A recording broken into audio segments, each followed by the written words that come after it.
America tried to deport Black Americans. They believed that Black Americans could not truly belong in the United States. Their solution to this so-called problem was to send Black people overseas instead of letting them live as full citizens. America had a plan for free Black people after slavery, but it wasn't equality. It wasn't land, it wasn't reparations, it wasn't justice. No, their solution was simple. Get rid of us. Pack us up, ship us off, and make us someone else's problem. That's how Liberia was born. In the 1800s, a group of white Americans created what was known as the American Colonization Society. Its aim was to repatriate formerly enslaved Americans to Africa, even though many had been in the U.S. for generations. James Wardlaw's will shows that upon his death, he wanted all enslaved people on his plantation to be liberated, on the condition they emigrate to Liberia. Wardlaw adding, "But such of my slaves as decline going to Liberia shall be sold as slaves." 15,000 freed Black Americans resettled in Liberia. They set about building a country based on what they knew, overcoming some challenges from the local population. It was a land of freedom, and it still is, regardless of what the issues are. Liberia is still a land of freedom. Decades later, during the brutal Liberian Civil War, a portion of the family chose to flee the violence by heading back to America. When Liberia's deep divisions led to instability, war, and chaos, the U.S. walked away like it had nothing to do with it. Liberia was never about giving us a home. It was about making sure that we truly never had one. And that's the thing about this country. It spent centuries trying to figure out where Black people belong, while never once asking us. But here's what they never understood. Home isn't about something that they give us. It's something that we build for ourselves. And no matter where we are, no matter what they take, we always will. Only the strong survive. Liberia is a settler colonial state that was set up by the American government. They called it the American Colonization Society. They sent free Black people and Afro-Caribbeans there in the 1820s. You see what I'm saying? About 40 years before the Civil War even broke out. Brothers and sisters, I want to make it clear. Harriet Tubman did not resist for Black Americans to be taken to Africa. Malcolm X did not fight for Black Americans to be taken to Africa. Martin Luther King did not die for Black Americans to be taken to Africa. They were all fighting for the enslaved Black Americans to be free. To be free where? In America, on their land. To gain their freedom on their land. Not to be tricked into being taken to Africa. So the US government tried to trick Black Americans, lying them that they're gonna give them land in Africa. Many Black Americans resisted. They said, we don't want to be taken anywhere else. All we want is freedom on our land, in our country, the country that we have built, the country that we have bled for. These Black Americans, as smart as they are, they resisted. So this is not a new story. They tried to deport Black Americans to Africa, but they failed terribly. So I want us to listen to these clips, understand the plan and how Black Americans resisted. At the end, I'm coming back with my original commentaries. If you find this video interesting, please make sure you support us by clicking on the like button. And I've seen that many of the viewers have not yet subscribed. Please make sure you smash on the subscribe button. The video is for education and awareness purpose. Let's get into it. White Americans were so racist that they couldn't stand the idea of free Black people in the United States. So they formed organizations like the American Colonization Society, and they funded colonization of Liberia so that they could send free Black people back to Africa. And that chattel slavery in the United States was so harmful that this harm manifested in this very twisted way that persisted in Liberia until the 1980s. And you are still gaslighting and deflecting from the role that white people played in chattel slavery in the United States and from the ongoing harm faced by Black people in the United States today. You'd be forgiven for thinking this is somewhere in America. From the street signs to the yellow school buses and monuments like this Masonic temple, even a flag that looks very familiar. But we're a long way from the U.S. This is Liberia, a small nation on the western coast of Africa, and its story is intrinsically tied to America. When you hear people saying we all need to go back to Africa, our ancestors rejected that a long time ago. They said we are American. You know how white people be like, go back to Africa? Well, this time they was like serious about it. It was like, no. How many can we actually like send back this time? What happened is they ended up just turning the people that was already, indigenous to the area that was already there. They just turned them into like basically slaves. That's what my mom was saying. She was like, I'm sure people was already there. How they just gonna come and say, this is now Liberia? If you trace my lineage back, it goes back to slaves in America. I found where my lineage go back to. It's something like plantation in the Carolinas, I think. You can go farther back than that. I don't trust none of those facts, though. They wasn't counting those niggas like that. They was. They had like little laws where they pick y'all up from. Why you say y'all? They aimed to form a colony in Africa and to have free blacks who chose to leave and go to Liberia. They were joined by people who were politicians and who thought that the repatriation of blacks to Africa was important to preserve stability in the U.S. That as long as free blacks were here, they would influence those who were enslaved, and those who were enslaved might rebel. The ACS set about buying land in Africa and chose to call it Liberia. In other words, the land of the free. Its capital, Monrovia, was named after U.S. President James Monroe. Among those who would make the journey was William D. Coleman, a young boy who'd grown up on the Wardlaw plantation in Fayette County, Kentucky. Dr. Burroughs says records show that in 1853, William, his mother Ellen, and an uncle boarded a ship in Baltimore and set sail for Liberia. Life was rough because you're coming into a place that's new, certainly not as rough as it would have been on a plantation, and now you're working for yourself.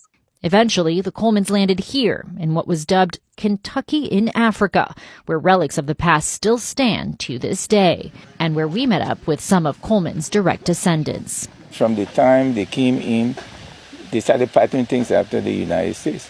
The flag, the everything. It's estimated about in the Liberian jungle, one can still find buildings that look almost identical to those in the American South. These are the buildings that people who came from the U.S. had built. Anyone can come and settle in Liberia. But let's be real, how do you return to a place that you've never been? Our ancestors have been stolen from all over Africa centuries earlier. And now America wanted to pretend like it was doing us a favor by dumping us back? Some Black families went hoping for a better life. Others, they were pressured, lied to, or given no real choice. And once they got there, it was a setup from the start. The Black Americans who moved there were called American Liberians, and they were put in charge. They built a society modeled after the U.S. But instead of breaking the cycle of oppression, they repeated it. The indigenous Africans who had lived there for generations, they were treated like outsiders in their own land. But of course, America didn't care what happened next. They just wanted us gone. Liberia was actually created by white people forcibly colonizing Liberia with free Black people from America. Between 1775 and the 1830s, several 100,000 Black people were freed from slavery. See, white people lost money by Black people being freed from slavery. And also, many white people, including Thomas Jefferson, did not feel that Black people could or deserved to live freely amongst white people. They thought that Black people would be better suited having their own nation back in Africa. See, President Abraham Lincoln proposed a deal that he was going to start freeing the slaves starting in Washington, D.C. And he put together a plan to slowly start freeing us, and he used it as an experiment to see what was going to happen. Not only did he want to start freeing the slaves there, he actually got Congress to agree to pay for it. All right. They were going to pay for us to resettle outside of the United States. Two of the hot spots that we were supposed to go was to Liberia, Africa, as well as Haiti. All right. Very few went. Very few. I would say probably less than 5% went away. And many of them actually died from disease once they entered those places. The rest of the 95% of those newly freed blacks inside of Washington, D.C. stood 10 toes down and said, "We're not going anywhere." Led by Frederick Douglass. He said, show how patriotic and American they were. They started to sign up for the Union Army. So when the Civil War came, they had a chip on their shoulders. They was kicking behind because they wanted to show how patriotic and how American they were. If these people that were inside of slavery going through the harshest conditions, rejected leaving the land. How is it that you have these small issues today and you're ready to go? You're ready to flee. We ain't going nowhere. Our ancestors were stronger than this. Black Americans have always been America's biggest asset. We have always been the profit of America, even going beyond slavery. America wouldn't be what it is had they not had hundreds of years of free labor. Okay. But even going beyond that, once we were freed, we were still their biggest asset. Our culture that we created was the biggest asset that was exported even till this day. So even when you look at, like, I just saw Tariq Nasheed talk about the Negro Leagues, right? They didn't start integrating players from the Negro Leagues into the major leagues until they saw that the Negro Leagues were actually becoming more popular than the regular major league that was white only. So they didn't integrate or take these players out of the kindness of their heart because they just wanted to do the right thing. It was all about what was profitable. They saw money bags because that's how this country works. Why would you get rid of in masses, even if you could, even if that were an option as a entity, why would you get rid of your biggest asset? See, the system isn't solely about white supremacy because white people are being crushed underneath the system too. The system only cares about what they can use to maintain itself for whoever is in control of the system, whoever is at the top of the hierarchy, the oligarchs. That's what they care about. That's the reason why everybody is pushed into this capitalist slave-like society and this crushing weight of price gouging and having to work yourself into a grave just to maintain a life or to earn a living. Everybody is basically pushed into that same system, regardless of color. Doesn't matter if you're white. If the system can use you as a slave, it will absolutely do that. And you see, they bring these immigrants over here and they use them as a buffer class or as a working class or as a cheap labor class. And they make you think that this is this big American dream. But what they're really doing is they're using you. Kind of like when you hire a prostitute to satisfy your needs. You know, you fuck them in their ass. And then when you're done, you toss them a couple dollars, call them an Uber and tell them to get the fuck out of here. That's exactly what America does to immigrants. That's exactly what's happening right now. They bring you over here, they fuck you in your ass, they give you a couple dollars, and they ship you up out of here when they're done with you. They can't ship Black Americans anywhere, but they wouldn't want to do that anyway because once again, our culture is marketable. Everything that we do, they take it, they export it, and they profit from it. And they've been doing that for centuries. They've been doing that for the longest. So they're never going to get rid of us, even if they could. And if they, and think about it, how much money would it take to get rid of 40, 50 million people? 40, 50 million of your biggest asset, you're going to ship it off to somewhere else. And you know damn well that if they was to actually do that, our country would be more poppin' than anyone in this world, including the United States. And it would be somewhere that everybody would want to be. I guarantee you 100%. The proof is already in the pudding. So, food for thought. Their mission was to get free Black people out of the country and send them anywhere else, like Liberia. This idea was hotly debated. Was it a mass deportation scheme or a new path to freedom? The movement had a truly wild range of supporters, from Black abolitionists to white enslavers to presidents Thomas Jefferson, James Madison, and Abraham Lincoln. Over several decades, public support for the society rose and fell and came roaring back again while everyone argued over colonization and a question we're still fighting about today. Who gets to be Americans? The Liberian Declaration of Independence is modeled on the American one, except for some key language.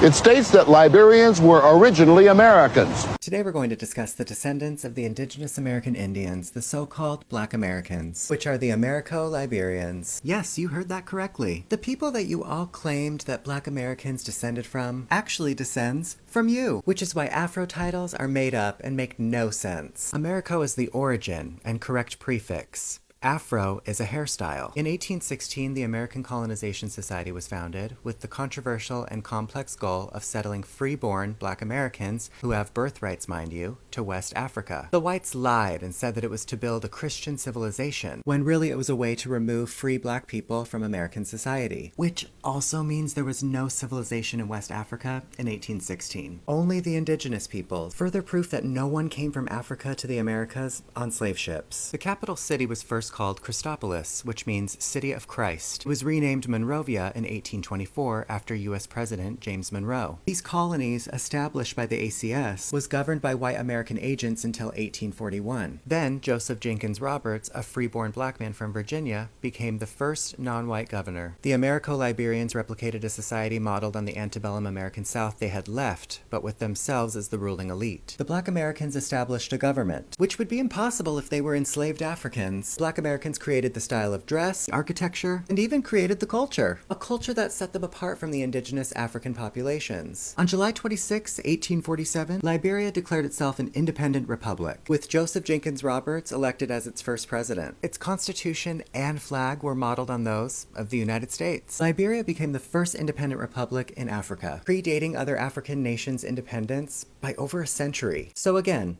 Black Americans created the civilization known as Africa, not the other way around. They are the true world builders who we all have to think of.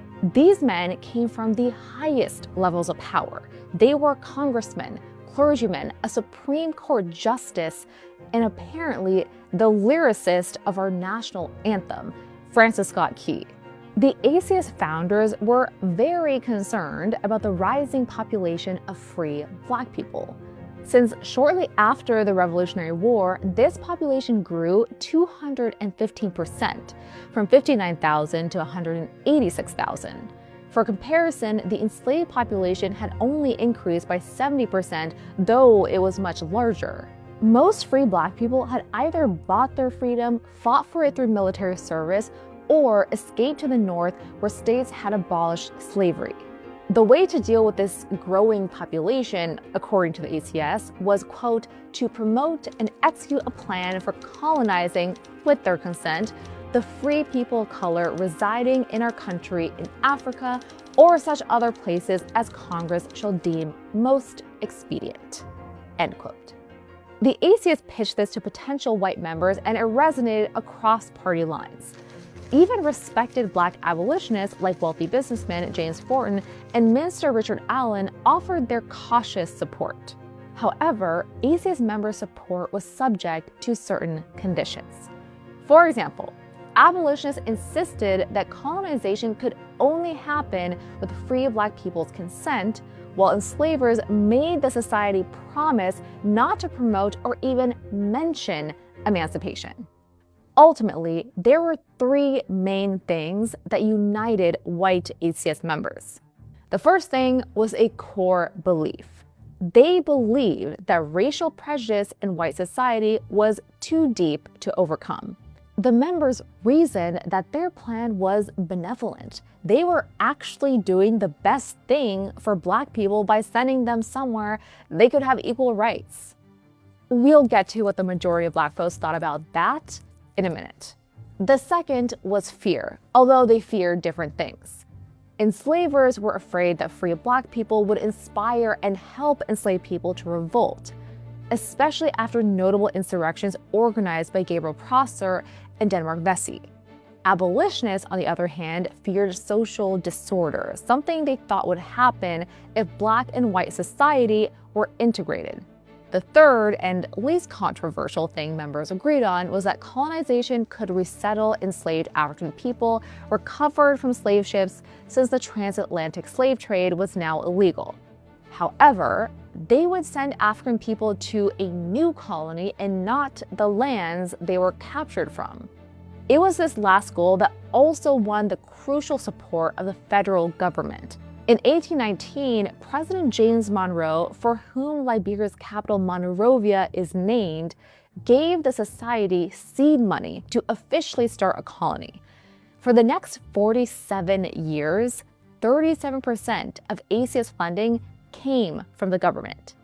In 1820, the first ACS ship set sail on the Mayflower of Liberia, carrying 2 federal agents, an ACS agent, and 86 free black colonists, mostly from New York and Pennsylvania. They headed for Sierra Leone, the British colony for resettled, formerly enslaved people. The ship landed in Sherboro Island off the west coast of Africa, where sadly many colonists died of malaria. By 1821, the society secured the land that would become Liberia. ACS agent Eli Aries and Lieutenant Robert Stockton signed an agreement with 6 local leaders, offering goods worth about $7,000, adjusting for inflation. Throughout the 1820s, new ACS chapters sprung up in almost a dozen states. Virginia, which had one of the largest populations of free black people, was among the biggest supporters, with 21 chapters across the state. A handful of states would sponsor their own small colonies named after themselves that later became part of Liberia. Colonization had taken hold in white society, but to recruit black colonists, these members would face off against a powerful and organized resistance. After the ACS launched, it immediately sparked debate in black communities across the country. By the 1820s, there were hundreds of free black organizations, mutual aid societies, and service groups. Now, this American Colonization Society says that they wanted to return so-called African Americans to Africa in the Caribbean. Maybe to the Caribbean, but you can't return us to Africa because we didn't come from over there. We come from over here. So you got to dodge the hijack when you're researching this material, y'all. Most African Americans did not want to go to Africa during this time anyway, because we already knew that our families were always here in the Americas.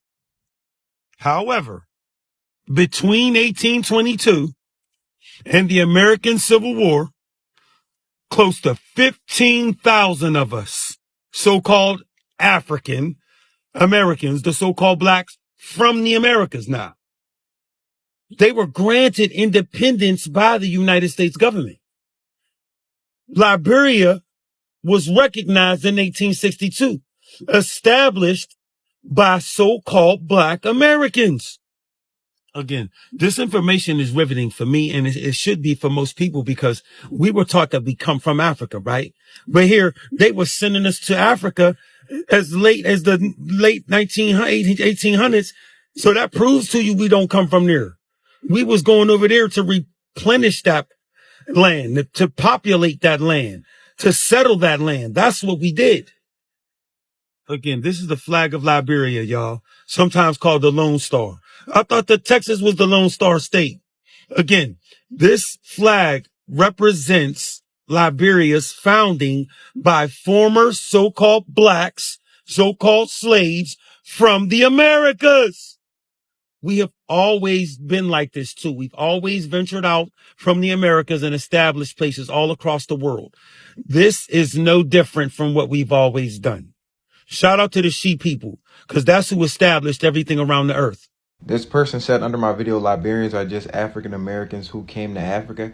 And that's such a common misconception amongst other Africans and Americans. And it be fucking my head up, because why would you ever believe that? You really just have to use your common sense for this one. In what world would there be uninhabited land in the 1800s on the coast of Africa teeming with vegetation and wildlife? How does that make sense? Now, don't get me wrong. America did send 11 to 12,000 black people in the 1820s to what is now known as Liberia, but the land was already inhabited by some 16 tribes. Liberia has 16 tribes, and then there are Americo-Liberians, which are the people who came over from America. Less than 10% of Liberians have American lineage, meaning that 90% of Liberians have always been ethnically African. Now, I do think it's funny that we say we're one of the only nations that haven't been colonized, because when you think about it, the Americans came to Liberia, set up a colony, and created the infrastructure of our overall government and the lines of our territory. Said we are native to this land, and we are just as American as the whites. And our ancestors died for this land, and they built it. We're not going anywhere. Sometimes people own shares within the same company as their enemies. They try to get their enemies out of that company, but they cannot, because they all hold the same power within that company. They all sit together on the table and decide how this company is going to be run. They know that these are their enemies. They don't like them, but they cannot do anything to get them out of that company. So this is what is happening in America. Many of these people in America, other people, I don't want to mention their names, they don't want them to be in America, but they cannot do anything to get them out of America because they have the same power as Black Americans. They have all built America together. They all have the same rights as Black Americans. So they cannot do anything to get Black Americans out of America. And you sometimes tend to hear white people threatening your Black Americans with deportation, telling you that you've got to go back to Africa as if Africa is where you're from. And they all ignore the fact that it was tried in the past. Yes, the US government once tried to get rid of Black Americans, but they failed terribly. And here, don't get me wrong, they were not forcing Black Americans to get out of America like what is happening to many of these migrants. They were tricking them. They were trying to make them believe that where they are taking them is better than the USA. So it was nothing like Black Americans being forced into ships to be taken to Africa. No. They were telling them, see, we're going to give you land in Africa, stay around the people with the same skin color as yours, and then we enjoy your freedom there. We enjoy your sovereignty there. It will be better than living where you are being oppressed. Only few Black Americans fell for that. They went to Africa, about 15,000 of them. What is sad is how they also oppressed other indigenous Africans who were living there, because these Black Americans were smart. They were smarter than indigenous Africans who were in Africa. So they arrived there with their smartness. They only wanted to rule the country without involving indigenous Africans. And it happened. And it caused some conflicts. Y'all have listened to the clips. The truth is that many Black Americans did not fall for those lies. They told the US government that our ancestors did not die fighting for us to be taken to other people's land. They died fighting for us to enjoy the same freedom as other Americans. So, and that's what we want. We don't want to be given any other land anywhere else. We want to start enjoying the fruits of the labor of our ancestors who have built this nation. And they were very right. How can your ancestors spend 400 years building a country and then later fight for the freedom in that same country? And instead of granting you that freedom, they trick you into being taken to another country that is not developed, where there is nothing built there, just to go there and start from scratch. These Black Americans said, no, we don't want that. We want the same freedom, the same voting right, the same housing rights, just the rights that all other Americans were enjoying. And they were straightforward. So what happened to those Black Americans who were tricked into being taken to Africa? Many of them died. And it is sad, because there were many diseases in Africa. Their bodies were not immune to those diseases. They got infected with malaria, and they died. Not all of them, some of them survived. Others decided to go back to America because it is their land. Other few of them survived. The main reason why I have decided to make this video is to respond to many people who were threatening Black Americans with deportation. I've been reading many comments from white Americans telling Black Americans that they will be taken to Africa, the same as migrants telling Black Americans that they are next. I really want to respond to y'all, telling you that these black Americans are in America and they are there to stay. They are going nowhere, except if they want. Yes, they are free to go wherever they want, but not through deportation, not by force, not like what is happening to Latinos, not like what is happening to all of these Asians and Africans, because the rights that they hold in America is not the same as the rights that all of these migrants hold in America. And too many of you people who've been saying that Liberia is made of black Americans who were deported to Africa. I want to respond to you telling you that only about 10% of the people in Liberia descended from these black Americans. 90% of the current population of Liberia were indigenous Africans who were living on that land before being colonized by the US and given to these black Americans who were taken there. And I also want you to understand that the reason why the United States of America took that land and gave it to these black Americans, it wasn't due to the love of these people. It was because many of these white Americans were afraid of what these black Americans were going to do. Because if they had the power to fight for their freedom in America, they were expecting them to fight for more other rights, which they were not ready to grant them. So they were feeling uncomfortable staying with these empowered black Americans who know their right, who are resilient, and who have proven them to be so powerful to fight for whatever they wanted. And that is why they used this trick of taking them to Africa. They invested much money into taking these black Americans to Africa instead of investing this money into building the capacity of newly liberated black Americans. Are you getting it? So the money that was used to ship these 15,000 of black Americans to Africa could have been used into building schools, building capacities, empowering newly liberated black Americans. But because these people had no love for black Americans, they decided to waste this money taking them to an uninhabited land in Africa. And this indicates how selfish some of these people were. They couldn't stand the idea of seeing the formerly enslaved black Americans living together with them in the same communities peacefully.